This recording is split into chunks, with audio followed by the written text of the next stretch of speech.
précis d'évaluation des réserves en vitamine A, mais difficile à effectuer. Donc, sur le plan histologique, on a le test d'imprégnation oculaire transférée.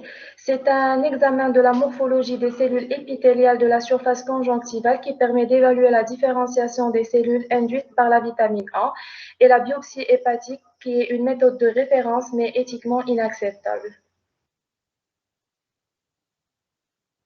Donc, pour la classification, selon l'OMS, donc selon la classification internationale des lésions oculaires, on a les stades suivants. Donc, le stade 1A qui correspond à un xérosis conjonctival, 1B tache de Bito avec xérosis conjonctival, le stade 2, donc xérosis cornéen, 3A, c'est une ulcération cornéenne ou kératomalacie inférieure à un tiers de la surface cornéenne. 3B, ulcération cornéenne ou kératomalacie supérieure ou égale à un tiers de la surface cornéenne. Et S, cicatrice cornéenne. Selon l'implication en termes de santé publique, l'OMS a proposé des critères de prévalence visant à déterminer l'importance du déficit en vitamine A autant que problème de santé publique chez les enfants de 6 mois à 59 mois exposés au risque. Héméralopie supérieure à 1% des enfants, tache de Bito supérieure à 0,5% des enfants, cicatrice cornéenne supérieure à 0,05% des enfants et xérosis cornéen ou ulcération supérieure à 0,01% des enfants. Donc, pour le traitement, le but est de corriger la carence, rétablir les réserves hépatiques, prévenir et traiter les complications. Les moyens d'abord médicamenteux, ce sont les capsules de la vitamine A dosées à 100 000 ou 200 000 selon l'âge, palmitate de rétinyle, l'acétate palmitate, pommade d'antibiotiques pour les soins oculaires, les complexes multivitaminés et les aliments riches en vitamine A.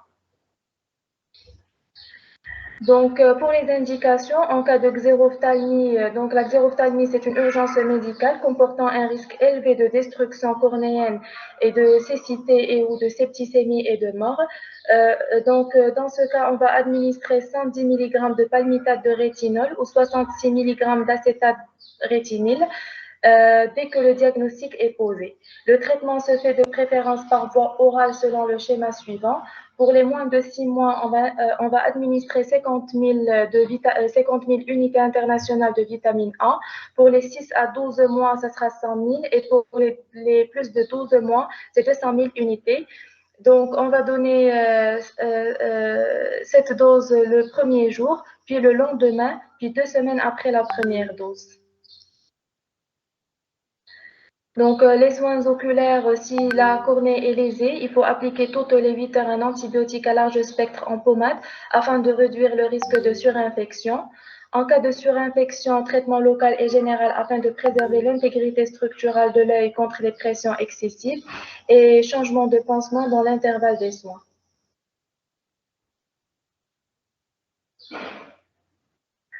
Pour les stratégies de prévention du déficit en vitamine A, trois stratégies sont préconisées par l'UNICEF afin d'éliminer la carence en vitamine A, la supplémentation en vitamine A, l'enrichissement des aliments et la diversification alimentaire.